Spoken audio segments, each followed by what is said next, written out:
Hello, rich girls. Welcome back to Old Money, the podcast for women building the trust funds they wish they were born with. I'm your host, Amber Evenson, and welcome back to the show.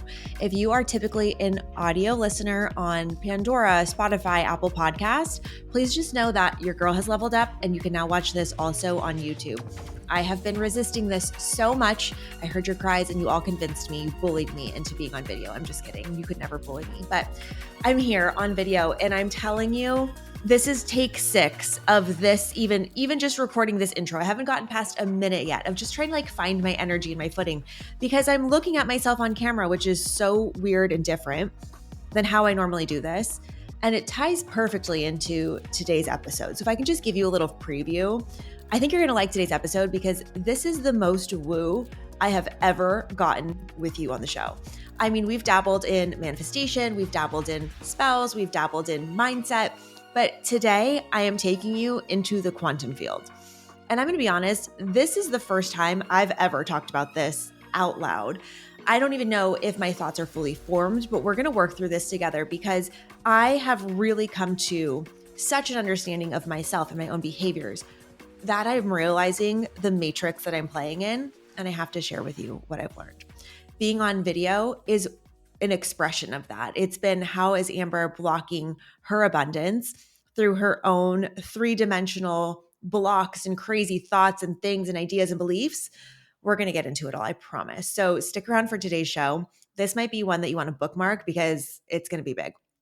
However, today's show, other than this incredible topic that we're diving into, I have, I think, 18 pages of notes. So Godspeed. I also wanted to go through a couple housekeeping items. So if you have not yet gotten any emails or you're not on our email list, first of all, please sign up. I'll put the link in the show notes because that's where you're going to get things like Old Money Monthly and updates on any new products or courses or freebies, anything like that. Old Money Method is now live. And this has been such a labor of love. It all started with cash consciousness last year, if you're an OG and you remember that. But Old Money Method is all about the steps that you need to take to achieve automation in your wealth building, to achieve organization with your money, because most of us are only spending money. We are not managing money. We are not nurturing our money. We are not in devotion with our money. We are not protecting our money, and we are not actively growing our money. So if all you know how to do with money is spend it, I hate to break it to you, but that's not a great way to build wealth. So in Old Money Method, I go through step by step by step, everything from how to stop overspending for good, how to pay off your debt for good, how to automate your savings so that you can do the things that you want to do in your life, and how to invest. And that's probably the most crucial piece of all of it. Like, how am I actually going to get my money to grow? So we go through all of that step by step with me as your humble guide, going through the method to create wealth and I don't know, I want to call it like sovereignty with your money. Like you have freedom with money. Money is not something that's going to entrap you or stress you anymore. It's now a tool that you get to leverage to live the life you want to live. So Old Money Method is now live. You can get access to it from my Instagram account and the link in bio. You can go to the show notes here. It's all in there. I'm so excited to go through this process with you all. We're also going to be doing some live calls during the month of November to kind of dive deeper and answer any technical questions y'all might have as you're going through setting up your money machine.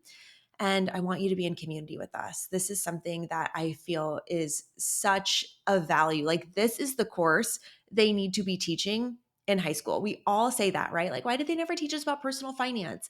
And then the conversations about personal finance are all punitive and somebody's yelling at you and nobody's talking about how the world actually works.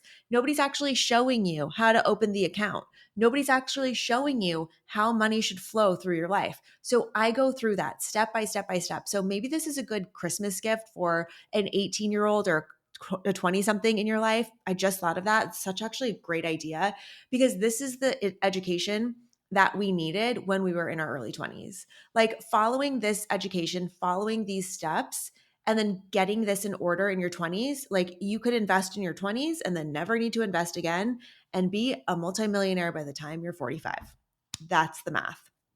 So Old Money Method is available for you. Link in the show notes. I cannot wait to see you in there. I know this is going to change the way that you deal with your money and take all of the stress and all of the confusion away. We're putting blinders on. We're not looking left. We're not looking right. We are looking just at our money and our situation and building a machine that works for you.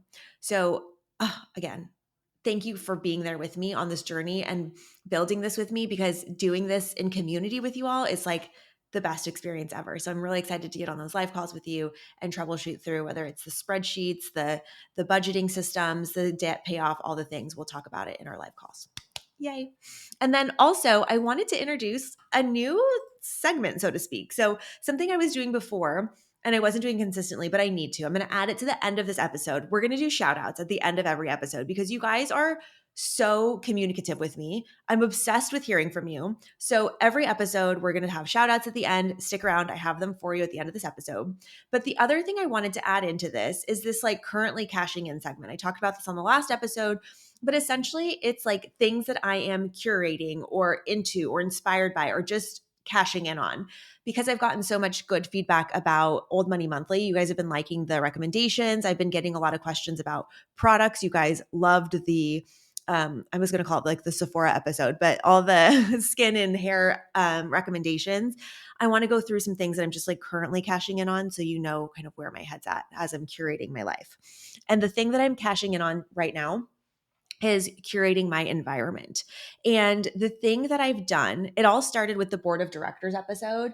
You guys thought I was kidding when I was like, I have the board of directors by me. If you're watching on video, you can see my board of directors. It's right here. I literally have it with this cute little, look at this little sardine clip my friend Katie got me. It's so cute. And it just like is attached right here on my little whiteboard because I'm looking at it every single day. And the fact that it's just in my purview has, I mean, I know you can't see it right now, but it's just right here. And it reminds me of the people that matter. It reminds me of the people that matter.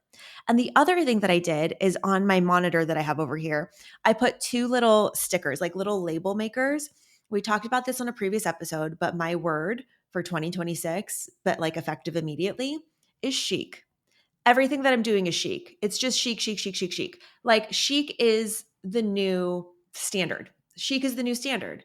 And I have this little sticker right here that says chic because it's just reminding me to tap back into that chic. That's my new standard. Everything that I do, everything that I say, the way that I present, my emails, all the things, chic is the standard. And then I also put one here that I resisted this word for a really long time, but I'm starting to really embrace it, which is delusional. And we're going to talk about that in this episode as well. And what that means to me is just unwavering confidence. Because I think when people say on social media, like, be delulu, it's just this delusion, quote unquote, or this knowing that whatever it is that you want, whatever it is that you're doing, you can have and you can be the best at. And it can be the thing that you achieve. And when you act with delusional energy, meaning you just are certain that you can have it, you start to attract things to you in a very aligned, effortless way. So I was actually at a client shoot in Brentwood a couple days ago, and we were talking about this because my client is so chic. She's just like absolutely the most incredible woman.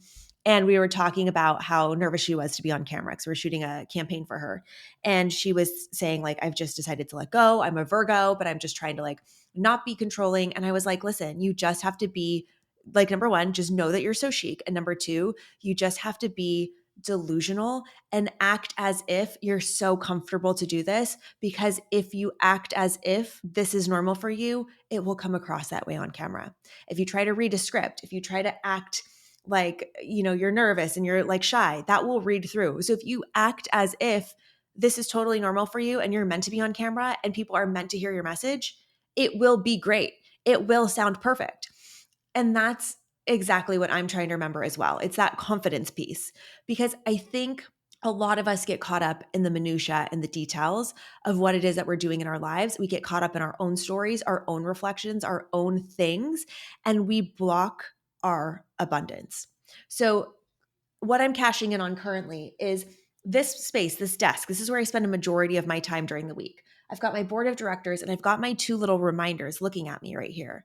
And I want to say that it is very common for humans to have billboard blindness, meaning that if you just have something and you leave it up like a Post-it note for 365 days in a year, you will stop to register it.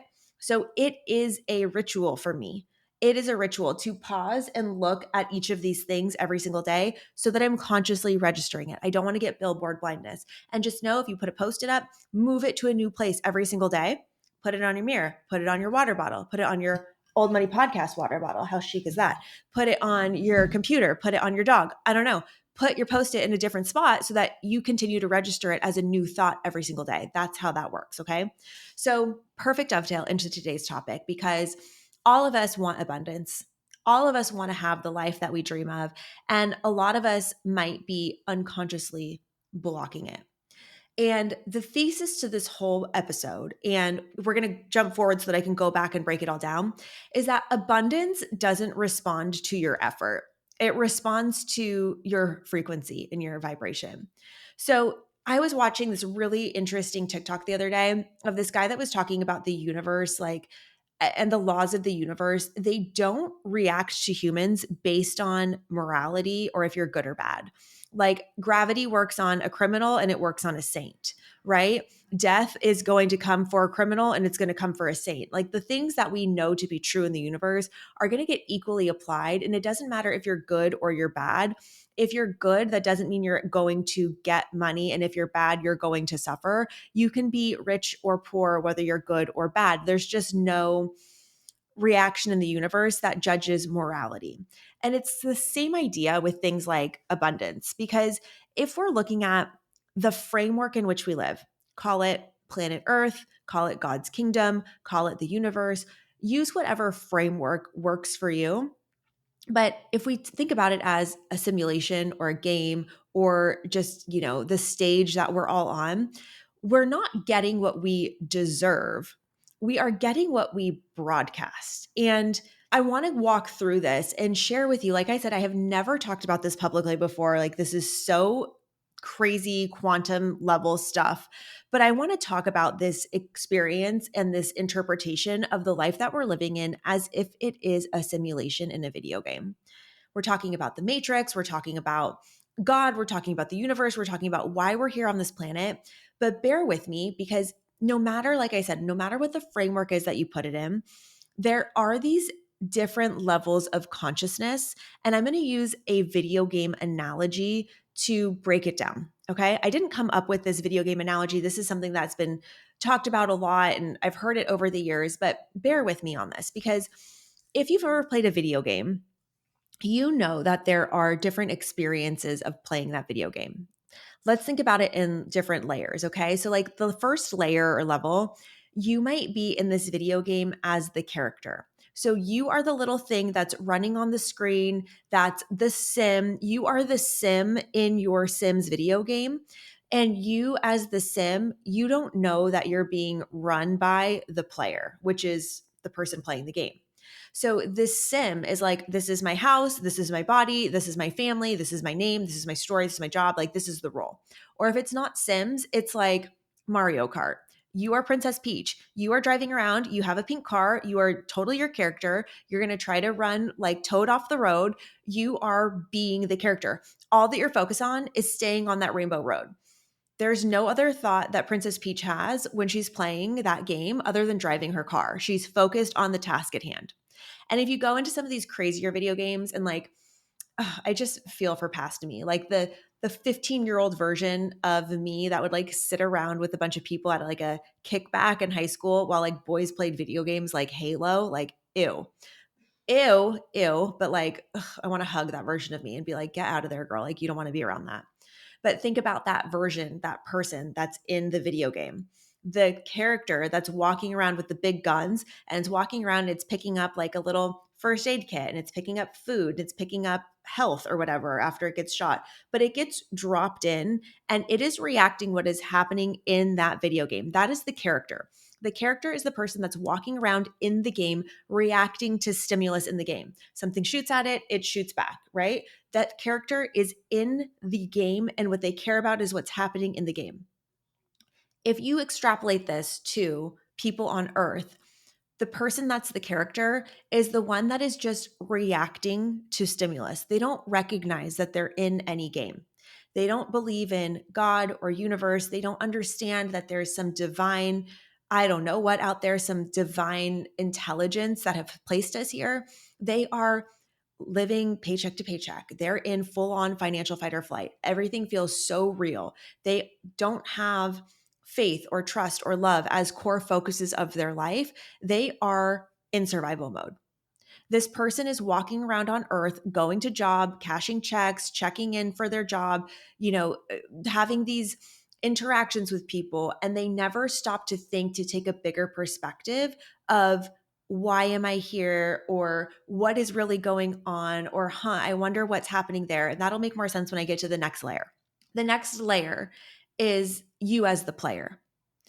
Because when you recognize that you are the one holding the gaming control and you are directing the character that's in the game, you start to separate. You're still playing the game, but you're aware of the fact that you are creating the environment for the character. Well, not the environment, you are creating the actions that the character takes based on what you're doing on the controller. And for me, this is where we're at when we go through old money mindset. Because when you are the player of the game and you start to observe your behaviors or your thoughts or your reactions, instead of just being consumed by them or being reactive to everybody, you start to notice your patterns. You start to notice your triggers. You start to understand that what's happening to you is really just data or like input that's helping you grow and learn. And you're able to pause. You can put the game controller down and become the observer of the fact that there's a game happening. You're all of a sudden aware that you are the person controlling the character of you, and you can kind of detach from it. Because when we go through old money mindset, we're talking about the triggers, the traumas, the stories, the all the things that we are unlearning and relearning. And we are all of a sudden able to have this separation of compassion towards ourselves. Oh, I see why that person really triggered me. Or, oh, when I didn't get that raise, it really triggered this and it made me feel like my safety was threatened. And that's why I acted that way. And oh, when my partner said this thing to me and I reacted in a way that was really unkind, I can see that the reason I did that was because it made me feel rejected, and that rejection wound needs to be healed. And so all of a sudden, we're starting to, instead of just being the person that lashes out without any conscious thought to our partner, we're starting to notice, oh, in this exchange, in this game, in this matrix, in this universe, we're having reactions or responses to people that might have more to it. There's more to it than just the immediacy of what just happened. It's more than just the acute issue. It's like I'm playing the character, I'm observing that person's thoughts and emotions, and I can put the controller down, take a pause in the game, and then reflect, make myself better, have a conversation with my inner child, my poor little girl, whatever it is. And when we talk about this in terms of money, it's about, instead of being the character who's like running around the game, you're running to your job, you're running to your second job, you're trying to pick up cash here, pick up cash there, and then deposit in the bank. And you're just like running through this game of life, trying to just pick up all the stuff. All of a sudden, you start to look at money in a more abstract way. Like, oh, money is all around me. Or let me be curious about how money circulates within this game. Why do we even have money? What's the value of it? It's monopoly money, but we all agree that there's value associated with it because we all agree, oh, that's cooperative. Oh, that's so interesting. Or how about when you walk into a shopping mall, you walk into Les Bon Marche or Galeries Lafayette in Paris, and you're like, wow, I'm standing within this room where there are hundreds of millions of dollars worth of merchandise, and people that are worth hundreds of millions of dollars are walking next to me and back and forth and around me, and they're circling me, and there's so much money in all of the places that I go. I just need to find a funnel for it to come to me. I'm exchanging energy for money. That's a type of like awareness of playing the game, that you start to see how the game is played, because there's rules to the game, there's boundaries to the game, right? Just like if you're playing Mario Kart, you know that when you get to the Rainbow Road, you're at a very challenging level and you're going to have to be a better driver at that point. Well, you already practiced on the beach course, you already practiced at that little cow farm or whatever, and now you're on the Rainbow Road and things are different, right? When we understand that we're exchanging energy for money, when we understand that we have triggers and traumas and we can be conscious of them instead of them running our lives, we start to become the player of the game. That's when we start to separate ourselves. Okay, going into the third layer of this, where first you're the character in the game, first you're Princess Peach, then you're the person playing Princess Peach. The third layer to this, the third level, is that you are the programmer. You could be Princess Peach driving on the Rainbow Road. You could be the person playing Princess Peach who understands that, oh, I'm on the Rainbow Road and this is harder now, but it's okay because I already learned how to do this on the beach course and on the little cow farm course or whatever. And now you're the programmer, understanding that this is just a game and the stakes are not that high. And there's a whole universe for Super Mario Brothers, and you're not just reacting to Toad bumping into you and knocking you off course. You're not just reacting to road rage, so to speak, in real life or in Mario Kart, but you are starting to write the code that generates the reality. And what I mean by this, and the moment this clicked for me, and I've talked about this before, but not in this context, was when I was standing in my apartment in Carlsbad at my ironing board desk. I was probably a year into building my business, and I had made six figures already in my business by myself. And I had this moment, this pause. You can call it a download, you can call it a divine intervention, you could call it a lightning bolt. I had this moment where I was standing there on my little ironing board desk and I went, holy shit, I just made all of this money from my brain and my computer. Nobody gave this to me. Nobody said, here's your paycheck. I created this value. I created the brand, the services, the offerings, the delivery. I did the relationship. All of this came from me. When I realized that the money started to come from me and it didn't come from outside of me, it was just flowing through these different clients that I was having, I started to recognize that, oh, it's me that creates the vehicle for money to come to me. When we understand that our beliefs are programs, when we have beliefs about money, about like we can only get it through a paycheck or we can only get it if we work really hard for it, when we start looking at what do I need to do to win the game, is I need to build the universe to set it up to flow to me so I can get what I want. You start to design worlds. You start to design businesses. You start to design things that you're selling on the internet. You start to get another job. You start to level up and start playing the game. And when you start looking at it all as a game, the stakes become much lower and you become more relaxed. And the more fun that you have, the more you're able to consciously create something that feels really good to you. These three levels are not linear. You don't go and level up like one, two, three. You can probably find yourself going back and forth between them every single day. Like I still get triggered. I still react to stimulus. I still am the character in my game. And then also sometimes I'm like, oh, I was just triggered. Let me spend some time with myself to go through this and figure out why I was. And then sometimes when I'm really inspired and I'm really feeling it and I can really get behind the energy of I am the source of my money, then I'm feeling expansive. That's where I feel way into my, how do I want to say this? It's like when I'm feeling that way, I know I am aligned with the universe. I'm aligned with this game. I get it. I get the simulation. So, when you're thinking about this type of framework, and now that you have this in your mind, I want you to ask yourself as you go through life for the next couple of days, like when are you playing from character, player, or programmer? And what would it look like if you're in the character mode? How could you step into player mode? So what could you do to be like, oh, just noticing, pausing, taking a step back? This is the noticing. That's the biggest piece of old money mindset, is just noticing that this is happening. So when we're talking about today's theme is about acting rich versus being abundant, you're like, Amber, what are you talking about? Yeah, I am talking about like the quantum field. I'm talking about 3D versus 5D, because when we think about being abundant, a lot of us are thinking about it in the 3D world.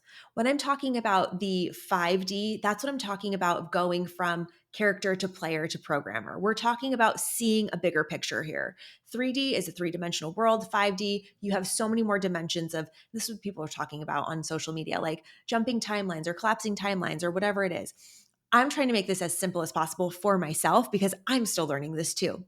But when we are trying to get to this bridge from the character to the player, most people with money are thinking that they have to chase or achieve abundance. They have to work hard, they have to earn it.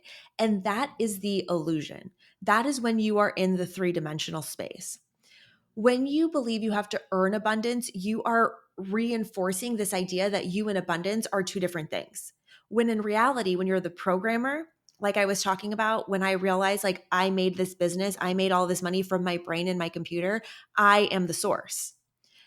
No matter what it is that you're working on, and I think a lot of us who are just in, I don't mean just in like that it's not big enough or whatever, but when we're in just W 2 jobs, we have this idea that our money comes from the company that we work for. That is the flow of money. There's usually, for most people in America, one flow of money from job to paycheck to pocket.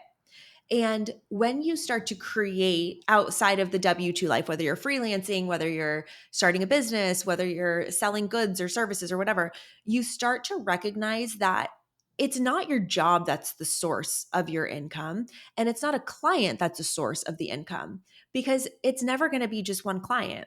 There's never one client that's going to make or break your entire business.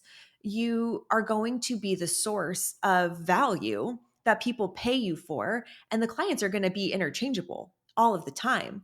Like if you have a healthy business, you should have client attrition as you up level and you get better clients and better clients and better clients. Your abundance has nothing to do with the source outside of you. It has everything to do with the source inside of you. So when you can recognize that you're playing a game and you don't have to look outside of yourself for different people to pay you or to earn money, you get to be the source. That's when things start to change. I'll give you another idea. I'm selling courses, right? Like I have packaged old money mindset and old money method because I feel so strongly about the teachings in there. And I know that those teachings will change people's lives. And I broke them into two different sections because I feel some people need one, some people need the other, some people need both, whatever. I know that my teachings will impact and change people's lives for the better. I know they will have a 10x ROI if they do the practices in those courses. Like I know that for sure. Are the people buying my course the source of my income? No. The source of the income is the magic that's in those courses because there are a bajillion people on the internet who can buy that. And so it doesn't matter whether they choose to or not. There's always going to be another person that could come through. But the thing that stays constant is the course, is the magic, my magic in that course. Does that make sense?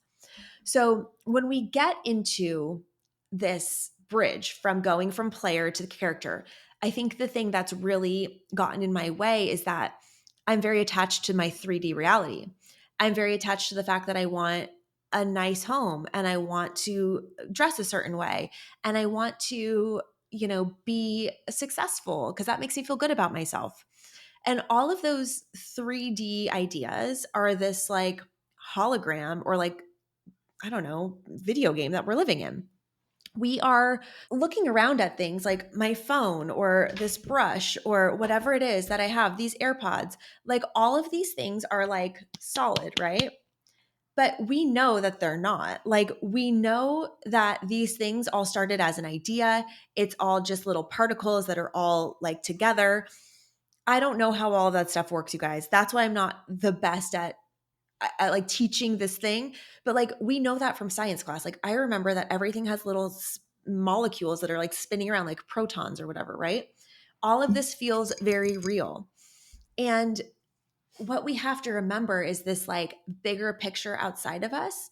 We don't want to escape this hologram or escape this game. We don't want to like just sit on the sidelines and not be a character, not play, and not program. We want to remember that we're a part of this system and how can we leverage that knowledge to our benefit.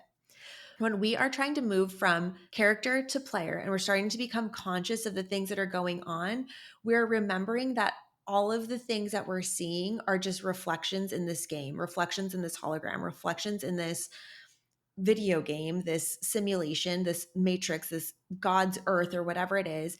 And we are not controlled by anything in this game. We get to be the one to script how this is going to go.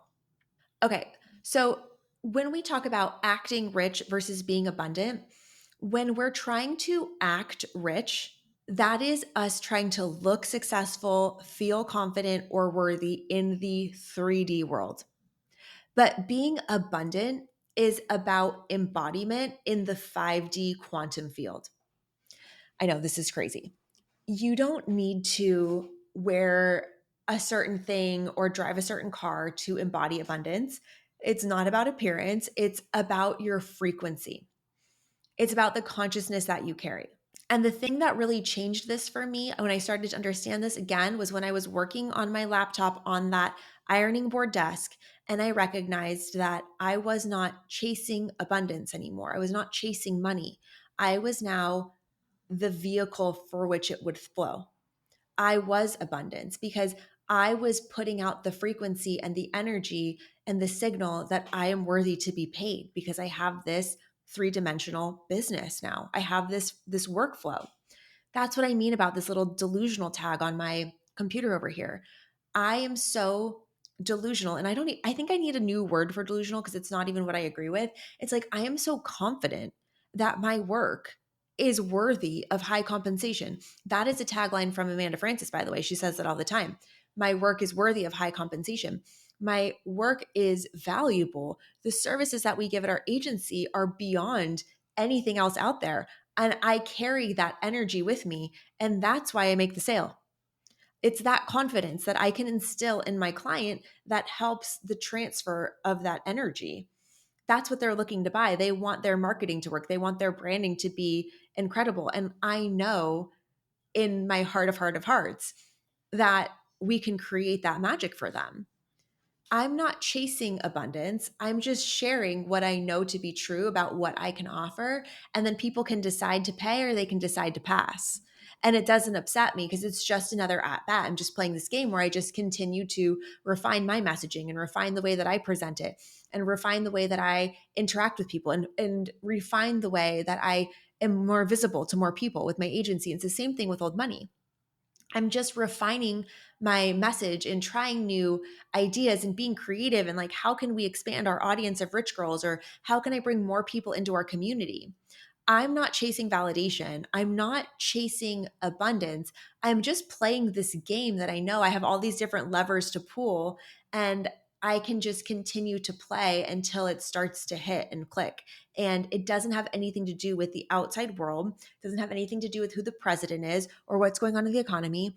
I am the source of all of the abundance. When we talk about acting rich versus being abundant, here's what people are doing. In the 3D realm, what they're doing is they're trying to look rich. They're trying to be rich. And that often looks like a flashy lifestyle or flexing about your income or showcasing all the vacations you take on Instagram. They're about labels and being seen and being visible and being perceived as rich.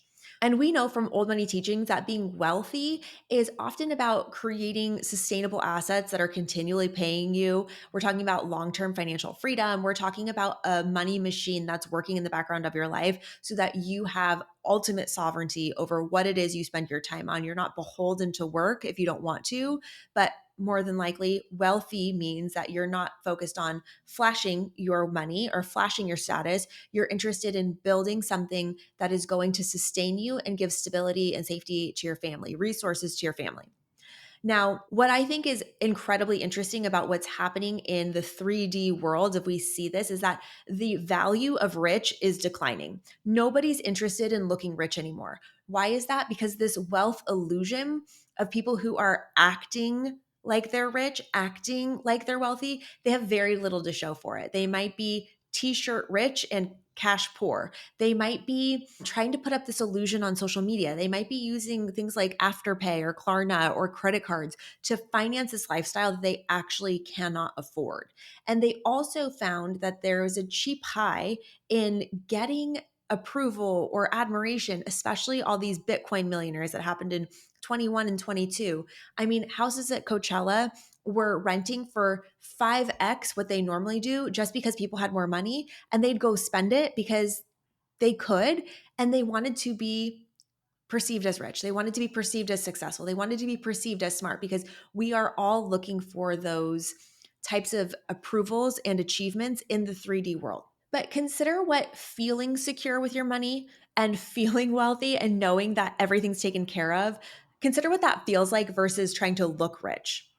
When we talk about acting rich versus being abundant, it's not about the distinction between rich and wealthy. It's about the distinction between the 3D and the 5D. That's the difference. Because when we are trying to act rich, to look successful, confident, or wealthy, or even be successful, confident, and wealthy, we're still being the character in the game. So when we can get out of the game and recognize that we're the player or recognize that we're the programmer, then we start to get to this abundance as embodiment. Let me tell you where I keep glitching because this is going to happen. Like we all are going to glitch in the matrix. We are all going to glitch in the video game. Here are some things that we do that like interrupt our frequency of feeling good, feeling abundant in the game when we're not at all. Okay. This is the biggest one for me. When I used to go spend money and then, like, as I'm swiping my card, I'd be like, oh shit, I can't afford this. This is going to come back and bite me. This is going to be bad. What I'm doing there is I'm putting out the frequency that money is not coming back to me. Money is not going to recirculate. And over the course of my life and having played with higher dollar numbers and different things, I have learned that money always comes back. I have never not replenished the money that I've spent in like a multiple, I should say. Money always come back. So if you are buying something and then you're feeling guilty or anxious immediately after, or you're checking your bank account, or you're not actually using the product because you think you're going to have to return it, what you're doing is you're giving out the energy and the frequency that you do not believe that there's more coming. That's what's really happening. Or if you're the type of person who is tracking every expense, like absolutely to the penny, and you're needing to like rationalize or justify every single purchase, you are not feeling safe with money. You are trying to control money. We talk about this in old money mindset. If you are trying to control, subversively control things, it means you don't trust them. If you think that money is unstable, you can't relax with money ever. Here's another way that we glitch in the matrix. We will say things like, I can't afford that, but we don't even know if that's true. Because the whole we can't afford that trope is honestly like, are we prioritizing it or not? Like, if you are looking at a Chanel double flat bag in the, I don't know, fall, winter 26 colors, and you're like, I can't afford that. Like, can you afford it? Or are you just prioritizing other things that are more important to you than a purse? And that's the thing about purses, which is so interesting because they're so frivolous and there's something like so statusy about it that doesn't really give us a ton of value except for that status. And I always use purses as an example, but like, what about healthcare? What about like getting your blood work done by a functional health doctor? If you say, oh, I can't afford that, it's so expensive, then you will tell your brain and you will not be able to afford it. But if health was your biggest priority, you would figure out a way to pay for it. You would figure out a way to do anything you needed to do in order to feel better. And a lot of us wait until we're at rock bottom before we start to make changes. And I'm here to tell you, like, don't wait till you're at rock bottom. Like, start making the investments now because you more than likely can afford it if you change your priorities around or if you create more revenue, right? Another way that we glitch in the matrix and separate ourselves from being abundant is we disconnect from receiving. If you undercharge for your work because you're afraid to ask for more, if you feel uncomfortable when people give you gifts or compliments or are generous with you, if you say things like, oh my God, no, you don't have to do that, like, don't worry about it, instead of thank you, you have an issue with receiving. If you are deflecting or minimizing all of the blessings that show up in your life and you cannot get comfortable in receiving, you are going to have a hard time receiving money. Another thing that used to glitch for me is panicking when money would flow out in large amounts. Like when I first had to start paying my quarterly tax bills and they were 5 figures, and I was like, holy shit, that feels like a lot of money. And I would equate that losing money, I would equate that with like money leaving me. It gives me this feeling like there's not going to be more coming. All of these glitches, it's not about the spending. It's not about the spending and feeling guilty. It's not about the money going out. It's not about the issue with receiving in the 3 dimension. It's the frequency behind it. It's the energy that's underlying it. So if you spend like you're rich, but you feel like you're going to get punished, your energy is fear. If you're trying to control every single dollar that's coming in and going out by writing it down in a little notebook, that fear of lack, that's the energy you're broadcasting. You're scared that you're going to run out, or you're scared you have to manage it so you feel safe.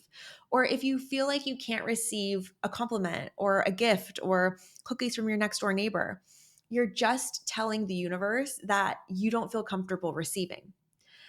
And what's so interesting about this is that all that this is, it's not good, bad, or different. It's just a signal. It's just a signal to you that you have to go do a side quest in this video game. You might need to go do a side quest in this video game to work on those particular ideas or those particular challenges that you have that come up for you. Or the side quest might be, for example, if you spend money and you're like, I can't afford this, I'm going to get punished, you're overspending. Maybe the side quest is examining why you're overspending. Maybe the side quest is going to set up a business so you have another stream of revenue. Maybe the side quest is driving Uber for 6 months every single night on a Friday, Saturday, Sunday so that you can get yourself out of debt. You have to start looking at this video game in more than just a linear experience. There's the 3 dimensional of acting rich, trying to look rich, trying to get success, trying to get the bag, trying to have the car. And then there's the 5D, which is you're recognizing, oh my God, like I'm not just playing this game, but I'm creating the scenarios that are necessary for my growth in this simulation, in this matrix, in this God's green earth, on whatever it is that I think that I'm experiencing this in. When you start to go on these side quests, and for me, this podcast is my side quest. Let me tell you a secret. You guys don't know this.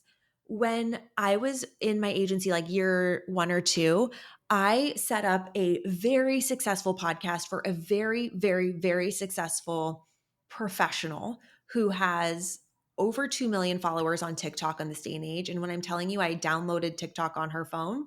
I set up a podcast, I branded it, I taught them how to do everything, I formatted it, I was writing the jokes, and I was writing jokes for another person. I was like, why am I writing jokes for another person when I should be the one delivering the jokes? Like, I'm hilarious. That's why I started this podcast. And it's the same reason why now I'm kind of in this like transitory phase of trying to create content to experiment and play, like what works, what doesn't. All of these side quests that I'm doing are based off of things that are happening to me in the 3D where I see I'm programming it for other people. I'm programming things through my agency for other people to go be successful, but I wasn't doing it for myself. That's what this side quest is of old money. It's all just a game. It's just an experiment, and it has such low stakes because I'm just having the most fun with it. That's why this feels so aligned. That's why you're listening to this podcast. That's why it's just easy. That's why, this work is attractive to people because I'm having fun and the branding's great and the conversations are interesting and I'm going there. In the 3D, it might look like a podcast. It might look like click subscribe, leave a review. In the 5D, this is me figuring out that I needed to create a rainbow road level for myself so that I could get better at driving. Does that make sense? Am I making sense? Please let me know if I'm making sense, because I recognized through living my life and feeling these different feelings from just being reactive, because you could just work with that person that's crushing their podcast and has all these funny jokes that you write, and you could just be resentful and angry and just be bitter. Or you can move through the old money mindset course and you can get to understanding that you're the player. And you're like, oh, I see why this person is triggering me. And when I tell you, I actually spent a lot of time in therapy working on my triggers with this particular person, you guys. Like, I did a full cord cutting ceremony. I did all the things. I'm not kidding, because I was so triggered by this person's way of being and their success and everything else. I don't know what's going on with my hair right now. Sorry about that. But I was so triggered by her, you guys, that I had to go to therapy for it.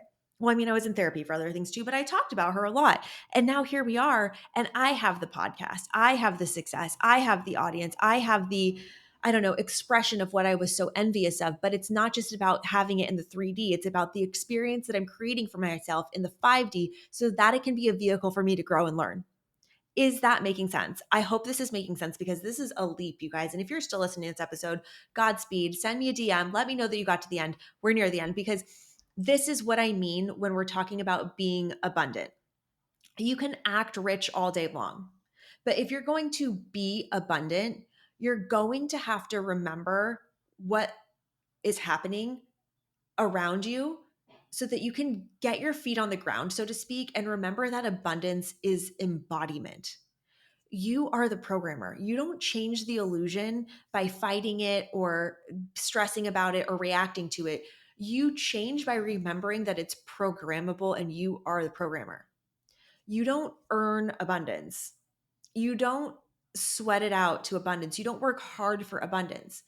The more you remember who you are, which is the programmer, and the more that you align with the things that, and you have to, of course, you have to clear these things. You have to clear the triggers. You have to clear the trauma. You have to clear all the old programming. And then you start to reprogram. That's what old money mindset's all about. But the more you remember that you are here to be the source of your abundance because you create it, and the customers will come and go, the clients will come and go, the jobs will come and go.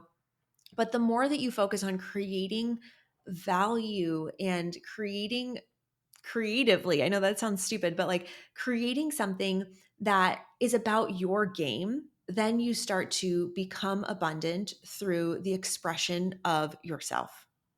So, we've gone on a wild journey here. Let's recap. Let's do a little bit of a recap. I think that's important. I'm going to start with the fact that I am worthy of high compensation because what I share with the world is valuable. Whether it's my podcast, my courses, the services we offer in our agency, my consulting fee, my speaking fee, I have knowledge and nobody else has anointed me with that knowledge other than myself. I've created it through my experience, through the things I've said yes to, through the books that I've read, through the podcasts that I've listened to, through the journal entries, through the studying, through all of the things that I've done. I have anointed myself with knowledge in all of these different areas. I decided that I was going to create a service offering and a business so that money could flow to me and to all the people that work through me. I'm paying 7 salaries right now. And the money that we're creating is a part of our creative expression. And the way that I connect that to people is I know with my delusion that I am the best at what we do for what it is that we do. I feel so strongly that our work is worthy of high compensation.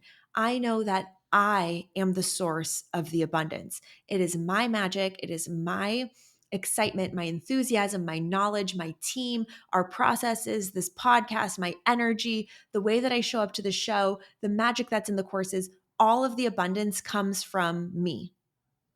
If I don't work on creating the abundance, whether it's through the studying and the reading and the journaling and the putting together of these shows, if I don't work on it, if I don't play in the game and I'm just sitting, I'm 14-year-old version of me sitting in a room with a bunch of boys at a kickback, watching them play the video game, watching them advance, and I'm just not doing anything. That's not how you manifest. That's not how you create abundance. You create abundance when you recognize that you are the source of the abundance. Nobody else is the source of your abundance. And you start to recognize that being abundant is about your creative expression. It's about creating things on side quests that might be Etsy shops or Uber driver profiles, or it might be a consulting business. It might just be setting up a stand store and saying, I'm available to talk to you about career coaching for 30 minutes for $30. It might be anything that you are good at and creating a vehicle and then talking about what it is that you're doing so people are aware that you offer that thing and creating abundance that way through your unique individual talents. Some of the side quests that you might have to do might be developing those talents and skills. That's part of the video game. But when you start to recognize that you create the source of your abundance, and if you stop waiting for a job to pay you on your W-2 paycheck and you start creating, that is the secret. So they say this all the time on TikTok, but you need to be creating more than you consume if you want to be abundant in this life. And when you really start to become abundant, the things that matter in the 3D world, like the flashy wardrobe and the flashy car and the job titles and all the things, they start to become less important. What becomes more important is what's happening in the 5D, which is your personal expression. It's as you move through this matrix, as you move through this hologram, as you start to learn about how other people play into the way that you react as the character. And you really start to see this as a game. And I always think of it as like puppets, right? Like it's puppets on strings, and we're walking around this stage. And sometimes my visualization turns to like paper dolls, but it's like we're all just walking around on this stage called life, trying to interact. And there isn't a finite number of resources. There's an unlimited number of resources. There's an unlimited number of people. If you're single right now, there is an unlimited number of men. You could never run through all the men in the world that are worthy of you. There's too many of them out there. Some of them might live in India or Spain or South Africa or Massachusetts. Who knows where they are, but they're out there for you. All you have to do is put yourself in the process of cultivating that, because you are the attractor of your love. You are the attractor of your wealth. You are the attractor of your abundance. So all of this to say, in this very twisty, turvy Alice in Wonderland episode, that the more conscious I become of the programming and the 5D and the hologram and this, experiment, this divine experiment from God, the universe, angels, whomever, and the more that I lean into the fact that I don't know what I don't know, and I can only own what I can own, but I am the source of truth. I am the source of love. I am the source of the divine. I am the source of my abundance. The more I can get aligned with that, the better off I am, because I'm having a better time doing it. And I'm not fighting all of these triggers that are happening in my everyday life. And I'm not fighting all of these people that are triggering me or bringing up my trauma. I'm turning inwards and dealing with it in a way that is just making me so much more at peace. Please let me know if this makes sense to you. Please let me know if I'm making any sense at all. To wrap up today's episode, as I promised, I want to do some shout outs because I've been loving hearing from you guys. So if you're not yet subscribed to the podcast on YouTube, Spotify, Apple Podcasts, whatever it might be, please go subscribe so we can stay in touch there. And that way you'll always get notified when new episodes come out. And also, again, really importantly, I think you should go subscribe to the Old Money newsletter, because that's where all the magic's happening. Old Money newsletter, where you get Old Money Monthly and all that good stuff. And I'm loving your guys' responses there. So the first shout out I wanted to give today is to Sapphire. I hope that's your real name because it's a beautiful name, but it might just be your handle on Spotify. But I loved your feedback. She commented on 2 different episodes, and she said, from the Time Wealth is the New Trust Fund episode, Designing Your Old Money Summer, that's episode 111.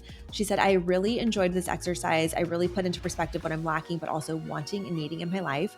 And she also responded to the 7 magnificent investing myths and why you should stop playing the lottery, saying she learned so much and it was more than just basic financial fundamentals. So that made me so happy.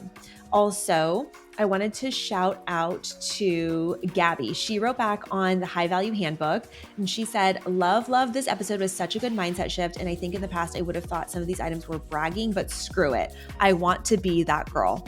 I'm obsessed. That is what the High Value Handbook is all about. So shout out to Sapphire and to Gabby today. Thank you guys for listening. If you have a shout out for me or you want a shout out on the show, you can always send me a DM and I'll shout you out on the next episode. I love you guys so much. I'll see you soon, maybe in the 3D, maybe in the 5D, but please let me know what you think about this episode, because like I said, this is the most woo-woo we've ever gotten. We have gone there and back, and it's been a journey, but I think it's one that's important that we go on. I love you guys so much. I'll talk to you soon.